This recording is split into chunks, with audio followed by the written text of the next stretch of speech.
We are generally part of the fabric. We are generally part of America. And so all this is a way of sort of building up to the point of my khutbah today, which is to say, as we are now here, as we are now integrated, in a good way, alhamdulillah, as we are now part of the American scene, as we are no longer outsiders, what's next? What's next for us Muslims here in these United States? What do we do as we now go forward? We're not struggling to be recognized. We're not struggling to have our faith respected. We're not struggling to be part of something for the greater good of this country. We are being welcomed, and we have been welcomed, and our opinions have been solicited. So the topic that came to my mind is what's next. It's arguable that we are free to practice our Islam, free to practice our faith more than in any other part of the world, including Muslim lands. That we are able to practice it with a degree of individuality and with a degree of freedom, and whenever and wherever we like, than in certain parts even of the Muslim world. So how do we identify ourselves? One of the things that this Islamic Center founded is the concept of an American Muslim identity. And it came at a time for our immigrant brothers and sisters who came here who weren't sure about which land they belonged to. Yeah, I live here in the United States, but they may have had a foot back in the motherland, if you will. Or, you know, how do we identify as Egyptian Muslims, Pakistani Muslims, whatever country you may have come from, Bangladeshi Muslims, Bosnian Muslims, what have you. And so the formation of an American Muslim identity was established where it brought focus, where it brought clarity to who we are and our identity. Well, that's changed. That's morphed. For people like myself who were born and raised here, certainly for our African American brothers and sisters, there's no confusion. We belong, we're here, we were born and raised here. We have different experiences, of course. But I'm not confused. I don't belong to any other land. Nor would I say many of you also feel the same way, meaning that you also see yourselves as part of the landscape here and not necessarily back in some other part of the world. And so the concept of American Muslim identity, certainly for me, and I know for my children, and for second, third, and fourth generation Muslims that are being raised here, identity is no longer a question. And so the definition of what it means to be an American Muslim is morphing. The definition of identity is changing. And so I ask myself, as much as I ask anybody else here and watching online, is what's next? We don't want to be that community that just comes and arrives and all of a sudden makes a few dollars and then just rests on our laurels. We don't want to be the community that can be here, just practice our faith, go home, watch some YouTube, go to sleep, start it all over again the next day. I would argue, my dear brothers and sisters, if you look around this room, we are one of the most important and diverse communities in these United States. And our nation needs us. Our country that we live in, with all its issues, with all its problems, still has a lot to offer, and our country needs us. If we are true to our faith, if we are true to Allah subhanahu wa ta'ala, we can work to make this country better. And in the second part of the khutbah, I will offer up some ideas about what it means to be here in this country and what's next. Khuddu Allah, ask Allah for the best.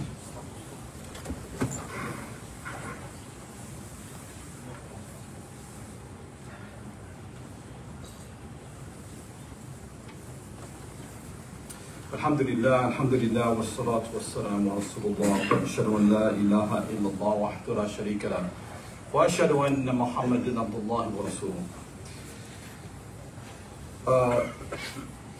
The late Dr. Meher Atul, Allah yarhamu, one of my mentors, and certainly those of you who have been coming to this Islamic Center for some time know exactly who he is. He said that for us as Muslims in these United States, we are going to go through 4 stages of our existence.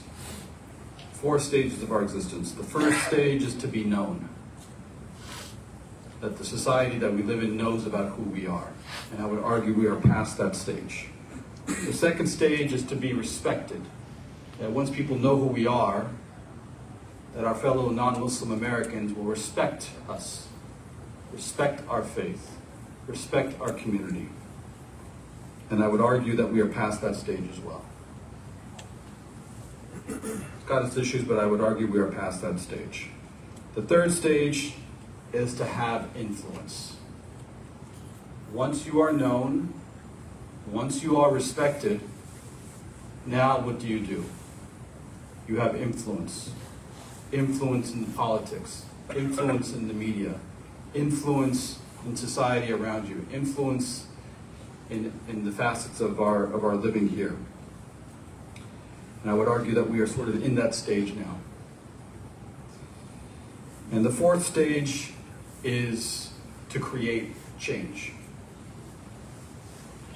That if we move through these stages, and if we are again true to our faith, true to our souls, that we can create that change. What is this change am I talking about, and what are we talking about in terms of the next step? Just look at the world around you. Just look at what happened this week in Palestine. Just look at what happened this week here in these United States. The world and the nation that we live in, the most powerful nation on earth right now, needs us as an American Muslim community in particular. When I talk about what is going on in Palestine, some of you who are following the news know about the assassination of the journalist Shireen Abu Akleh from Al Jazeera. Her funeral was supposed to have been held, I think, today during our night here in Los Angeles, and the barbarity with which the Israeli forces treated the mourners. What's next for us as American Muslims? We as American Muslims should use our influence to go to the halls of Congress and demand change. We are a voting bloc. We are a wealthy community as well.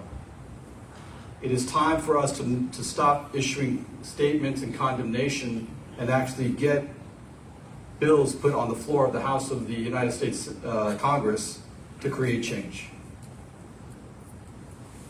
What's next for us is to live up to what Joe Biden said, President Biden that is, when he gave a speech as America exited Afghanistan. He gave a speech on August 31st, 2021, where he talked about the U.S.'s departure from Afghanistan. And one of the things that he said, which caught my ear, and I believe we should latch onto as a Muslim community, is a statement that he said, is that we'll continue to speak out, quote, we'll continue to speak out for basic rights of Afghan people, especially women and girls, as we speak out for women and girls around the globe. And as I've been clear, that human rights will be the center of our foreign policy, end quote. That human rights will be the center of our foreign policy. That is not the case today. Who's going to hold America accountable for such a statement? We Muslims are in that position to do it. We Muslims, out of love for our country, out of a desire to want to see its standing improved, we are in that position. What's next is not just a statement, and you see it all over the internet now, people condemning what Israel did, but why not us Muslims call our Congress people? What's next? We are in a position, we have the ability to influence. Speaking of Afghanistan, the Taliban, this past week, they mandated the burqa, the full covering for women. Not even the eyes even. And they've closed schools for girls. Rather than build up the country, rather than figure out how to bring food security, rather than they have taken and contorted the spirit and word of Islam. And so what's next for us as Muslims in these United States is to be an authentic voice that speaks to such things and lovingly can provide influence in a way to our fellow Muslims around the globe to assist, to be an influence for something that is more authentic, more rooted in the spirit of what our faith teaches us. What's next for us Muslims in India? What can we American Muslims do for the Muslims that are being targeted in India? As the Modi government there says things and does things that causes so much oppression and so much difficulty for Muslims there. What's next for us as Muslims, particularly us Muslims here in Los Angeles, is we can talk to our mayor, Eric Garcetti, who, as some of you may know, is slated to become the next U.S. ambassador to India. Mayor Eric Garcetti, who has stood right here, and who we have been invited to many meetings with, and who we know President Biden is placing him as the next ambassador of the United States to India. He is soon to be confirmed. We can't just be releasing statements. We should be calling for a meeting and figuring out, hey, Mr. New U.S. Ambassador, how do we improve the situation for Muslims in India? We are in that position. We now have the influence, if you will. We now can make our voice heard. And so that's why I say for us as Muslims, as we have celebrated our Ramadan and Eid, as we very well should, let us not rest. Let us not think that we have it good now. I can go, I can pray, I can have my Krispy Kreme donuts, I can have what I want, and just then go home. We have an obligation. What's next for Muslims in Bosnia? Bosnia is a tinderbox. And all of you who know about what happened in the 1990s, the genocide against our Bosnian sisters and brothers, murdered in genocide just because they are believers in La ilaha illallah Muhammad Rasulullah. A tinderbox is forming again, not many of us know about it, that can easily spark another conflict. What's next? Us Muslims here in America can do something about it. We must not rest on our laurels. You will see, my dear brothers and sisters, as I'm listing off places around the world, and I certainly haven't mentioned all of them. I haven't mentioned the Uyghurs in Kashmir, in China, the situation in Kashmir, what's going on in Yemen. The Muslims, the believers in other parts of the world, we are now in the dark age. And what are we as American Muslims here in these United States doing? We live in a good environment, if you will. Yeah, it's got its problems. They're not going to deny it. But I fear being asked on the day, on Yawm Deen, I put you in the United States. Were you there just for the money? Were you there just for the bling? Were you there just to have a lifestyle that you thought you could want and have? What did you do for your fellow Muslims?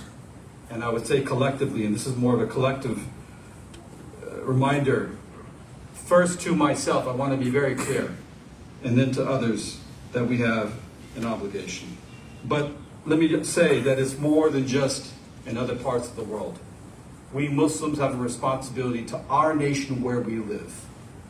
We live here. We live in the United States. We live in South California. We live in Los Angeles. We have an obligation to where we live. And don't you know it so that this country needs our help more than ever? That the country, the social divisions, the political divisions, the rise of white supremacy, the terrible legacy of slavery that this country was built upon, unfortunately, still echoes today.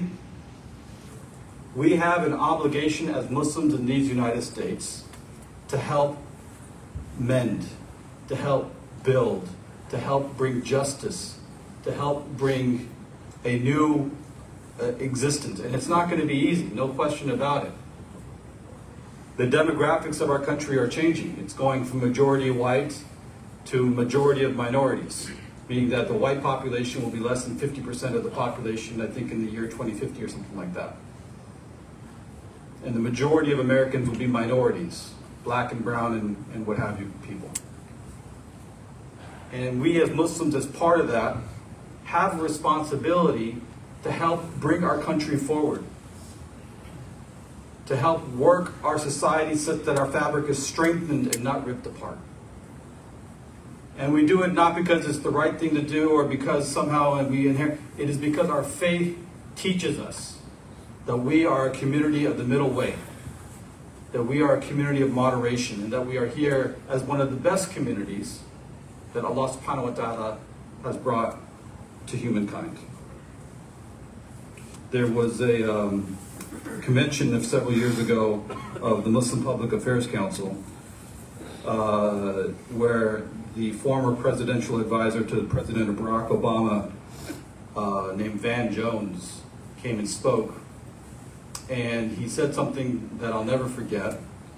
He said, and he's not a Muslim, but he said, you Muslims that are living now, you have a terrible responsibility. You have a terrible responsibility. You have been brought here, you are here at this time to save both a great faith and a great nation at the same time. A great faith. Now, Islam does not need us. Let me be clear. God does not need us. We need God. But you cannot disagree, I think, that we Muslims around the world are in a dark age.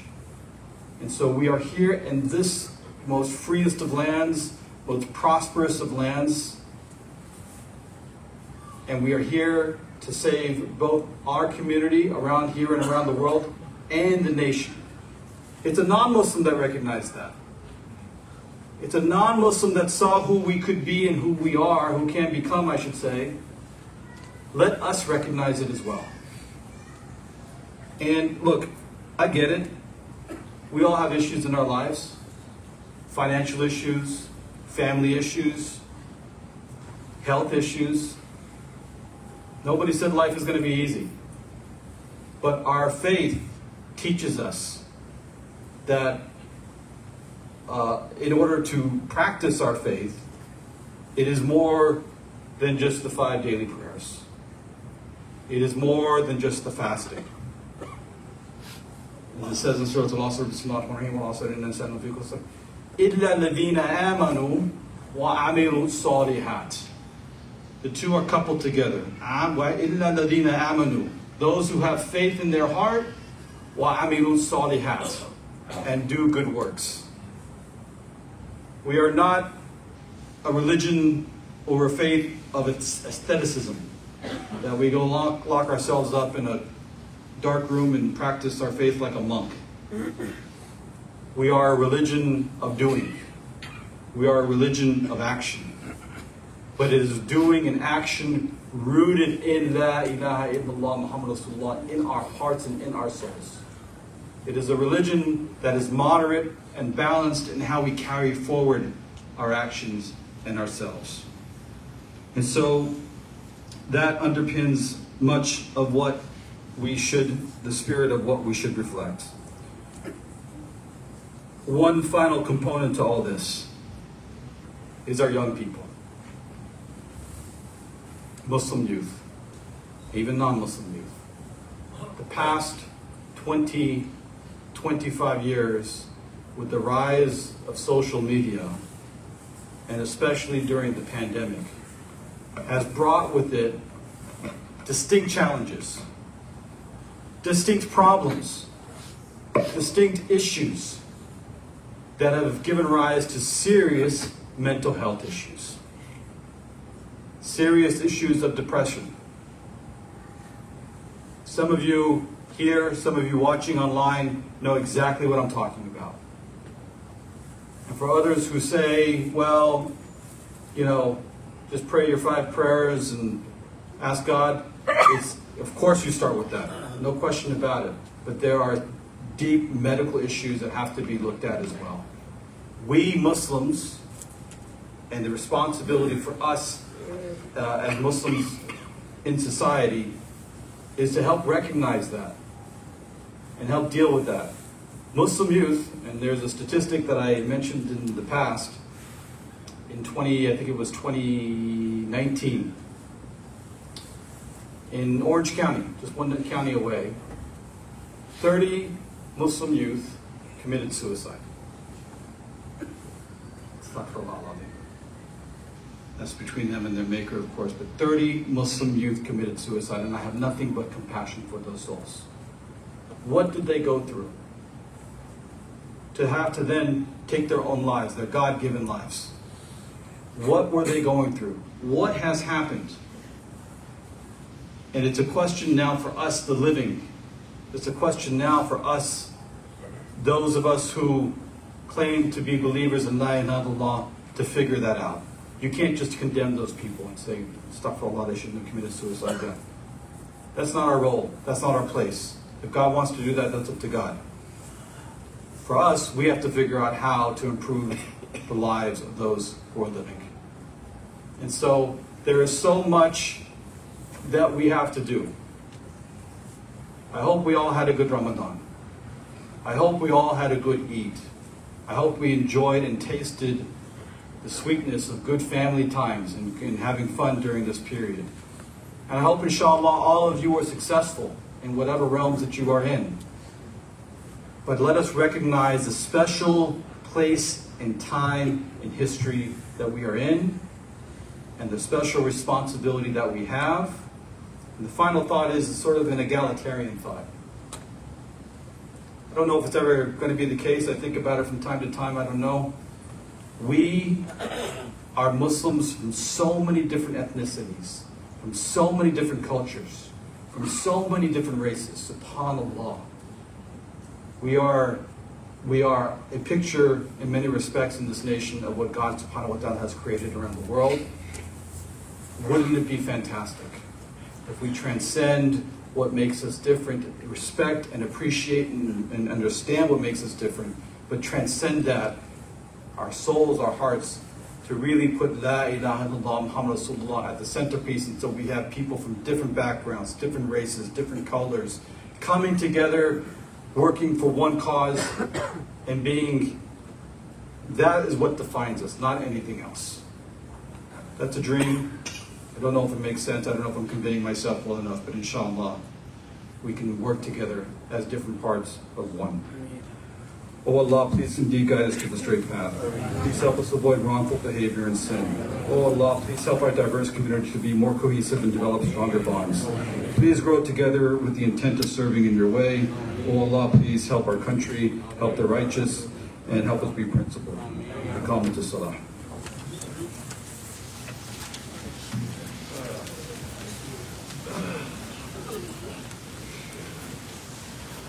الله أكبر الله أكبر أشهد أن لا إله إلا الله أشهد أن محمدا رسول الله حي على الصلاة حي على الفلاح قد قامت الصلاة قد قامت الصلاة الله أكبر الله أكبر لا إله إلا الله استووا استقيموا واعتدلوا الله أكبر بسم الله الرحمن الرحيم الحمد لله رب العالمين الرحمن الرحيم مالك يوم الدين إياك نعبد وإياك نستعين اهدنا الصراط المستقيم صراط الذين أنعمت عليهم غير المغضوب عليهم ولا الضالين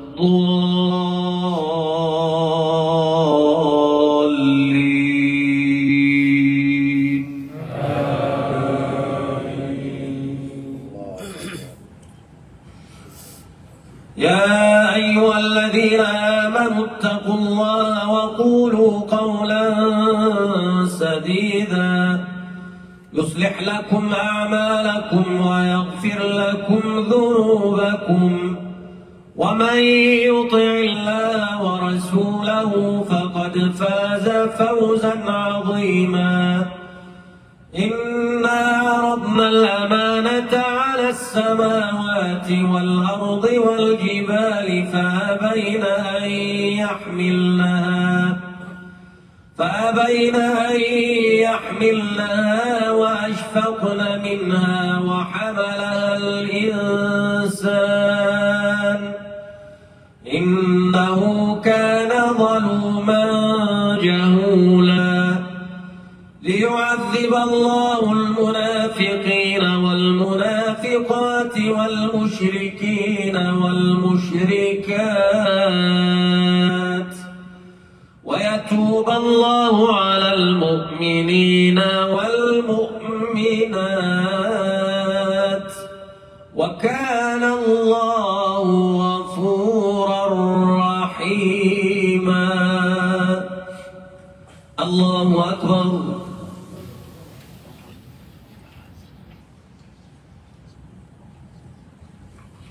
سمع الله لمن حمده.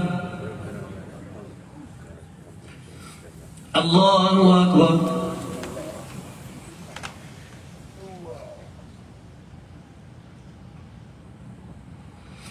الله أكبر. الله أكبر.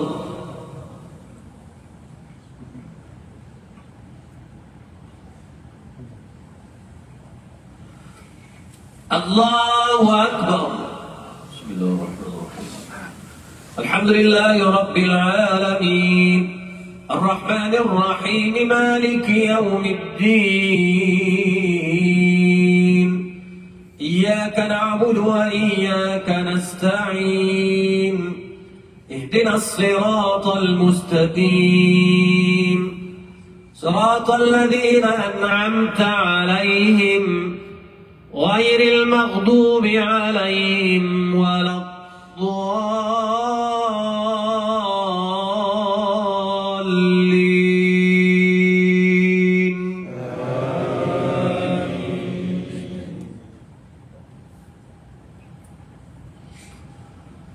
يا أيها الذين آمنوا لا تلهكم أموالكم ولا أولادكم عن ذكر الله ومن يفعل ذلك فأولئك هم الخاسرون. وأنفقوا مما رزقناكم من قبل أن يأتي أحدكم الموت فيقول رب لولا أخرتني إلى أجل قريب فأصدق وأكن من الصالحين ولن يؤخر الله نفسا إذا جاء أجلها والله خبير بما تعملون. الله أكبر.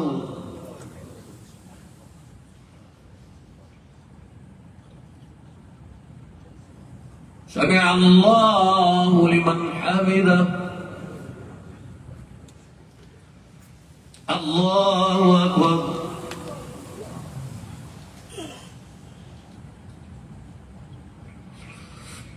الله أكبر. الله أكبر.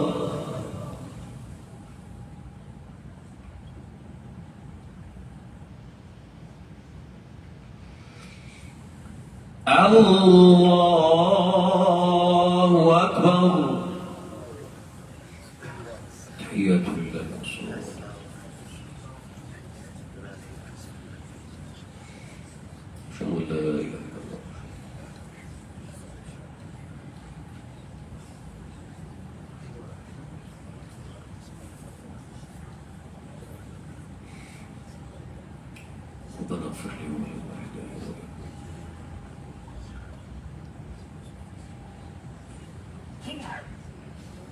السلام عليكم ورحمة الله.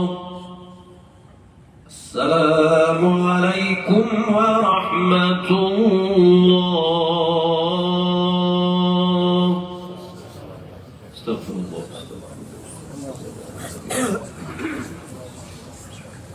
السلام عليكم ورحمة الله وبركاته. تقبل الله. May Allah subhanahu wa ta'ala accept our prayers.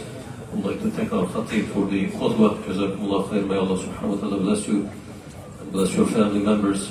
There are a few names I would like to mention. Brothers and sisters passed away, and we'll pray for them inshallah. Ridwan Badawi, Salim Sheikh, and Peter Jan, and then Jahnahara Begum, Najia Kinat. Let us pray for all of them inshallah.